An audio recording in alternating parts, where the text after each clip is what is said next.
Kalbi is an iconic Korean dish made of grilled marinated short ribs with a sweet soy flavor. Now, the recipe is pretty straightforward, but the trick is to make a nicely balanced marinade and choose the right cut of beef. And today, Carmen's going to show us how it's done. That's right, Julia. Our recipe for Kalbi was developed by Julia Woo. She's an expert in Korean cuisine, and thankfully, she's a friend of Cook's Country. She and her sister Young worked together to make an accessible recipe for the home cook for Kalbi. It all starts with a flavorful marinade. So let's go there. The first step is dissolving 3/4 of a cup of dark brown sugar with 2/3 of a cup of soy sauce. We're gonna dissolve this over medium-high heat, just stirring occasionally to make sure all that sugar is dissolved. And I can see this sugar is completely dissolved, the clean bottom here. We're gonna turn the heat off and let this cool completely off heat. Okay. So let's move on to the rest of our marinade ingredients. All right. We're gonna use a blender for efficiency here. Okay. We're gonna use 1 coarsely chopped onion. This will yield 1 cup. And 6 garlic cloves. Now, a lot of recipes for Kalbi utilize Asian pear. Asian pear provides sweetness to the dish, but it also tenderizes the meat. Judy found that when she went to the market, it was very expensive, but also inconsistent in quality. So she found a clever workaround. We're gonna use 1/2 cup of canned pineapple, along with 3 tablespoons of its liquid. This is gonna provide the sweetness that we need for this recipe, and the tenderization is gonna come from kiwi. We're gonna use 1/2 of a ripe kiwi here. That's very clever. And we're gonna process this until completely smooth. This will take about 30 seconds.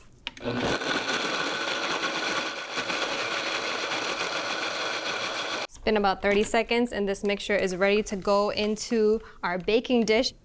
So we have our onion mixture here. I'm going to add to that 2 tablespoons of toasted sesame oil. Ooh. This is gonna add that smoky, nutty flavor that we really enjoy. And I'm also going to add clear rice wine. Clear rice wine you can find in any reputable Asian market. I'm gonna use 1/4 cup of that. And now to this, we're finally gonna add our cooled soy sauce mixture. Our marinade is ready. It's gonna infuse our meat with so much tasty goodness. Let's move on to our meat. Okay. Fun fact, Julia, Kalbi directly translates to rib. And that's what we have here. We have 3 pounds of flanken-style short ribs, cut 1/4 inch thick.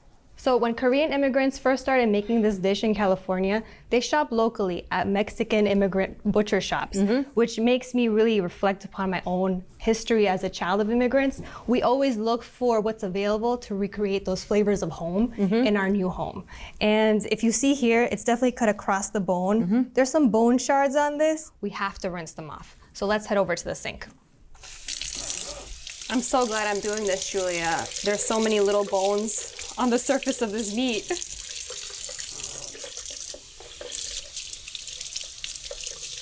We have to make sure to pat these completely dry. We don't want to dilute our flavorful marinade. Ah, makes sense. And I'm gonna be a little careful of how I place these in the marinade. I'm not gonna stretch out the meat. I'm not trying to separate the meat from the bone.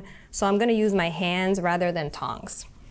And I wanna make sure all of these fit in here. So I'm going to make sure to shingle them or line them up like little soldiers. That way I'm getting maximum surface area coverage on all of these ribs. We're gonna scoop everything on top to make sure everything is ready to get grilled. These ribs are ready to get transferred to the fridge. They'll stay there anywhere between 24 hours to 48 hours. The longer they stay, the more soft they'll become, the more flavorful they become. So if you'd be so kind as to put some plastic wrap and put them in the fridge, I'm gonna wash my hands. Love our in-depth reviews? Get the latest from our reviews team delivered straight to your inbox. Our well-equipped cook newsletter provides top product picks, no-nonsense buying guides, and must-try recipes. No extra fluff, just the smartest ways to shop, save, and cook. Sign up for free now at americastestkitchen.com/newsletter. It's been 24 hours, Julia, and we are ready for these short ribs to hit the grill. Okay. I'm gonna first adjust my temperature to medium.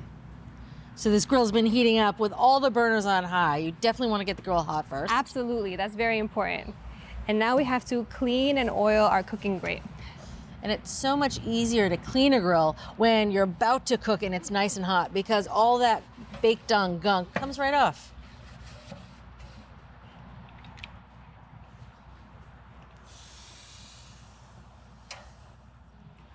So I'm interested why we're cooking over medium heat here, because you'd think it's a thin cut of meat. You want a nice char on it. It's going to cook quickly, and you'd want a higher heat level.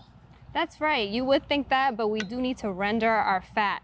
So we're going to get a nice slow melt on all of the fat here, and that's going to create a really deep, rich flavor. I'm going to give you a very important job. Okay. Which is the squirt bottle. Oh, I love it. Flame control. If you see any flames, go ahead and put them right out. We got our last piece on. Well done, Carmen. Made it work. It's been about 6 minutes, Julia, and we are ready to start flipping our ribs. I'm looking for that deep caramelization, that browning, no scorching. These smell great already. They do. These will take another 6 minutes to cook on the opposite side. 12 minutes total cooking time. These ribs are ready to come off. I'm gonna transfer them over to my big plate. Those look incredible. And they smell even better. They do. We're gonna let this rest for 5 minutes, and that will just help all the juices stay where they need to be. This meat has rested, Julia, and it is ready to serve. Ah, about time. The way I like to do this is to use kitchen shears. I'm just going to snip in between the bones, and I can cut the bones right out. This meat already feels tender in my hands. Oh, does it? Yes. It's delicate. I just like how it got all nice and crisp around the edges. That's all that fat that rendered off in the grill. And the sugar in the marinade. Absolutely. That should be enough for now. Okay. We could eat this just as is. No kidding. But I would love to build something special for you. We're gonna make a sam. So you'll see here a spread of delicious accompaniments for our sam. So first we're gonna take a lettuce leaf. Okay. And with our beautiful chopsticks, we're going to take our perfect portion of rice. All right. We're gonna flavor our rice with samjang. Okay. Samjang is a seasoned soybean paste that you can find at any Asian market. I like a little spicy. This has some spicy and umami notes to it. Okay. And I tend to like those flavor profiles. Me too. I'm gonna grab one of our kalbi All right. right here. All right. And of course, our kimchi. Kimchi is that fermented cabbage. It has a lot of great flavor. It looks right. really beautiful just like It this. does. You can wrap it up and make sure that everything is contained in the lettuce. Okay. That's very good. The meat's perfectly cooked. It has a ton of flavor. The flavor from the fruit, that sweetness with a little bit of acidity, you can really taste. Is really coming through in that meat. Yeah.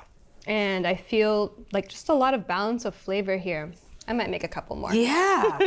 For full episodes of your favorite cooking shows, head over to ATK's Full Episodes channel on YouTube. You can stream complete seasons of America's Test Kitchen, Cook's Country, and more. See you there.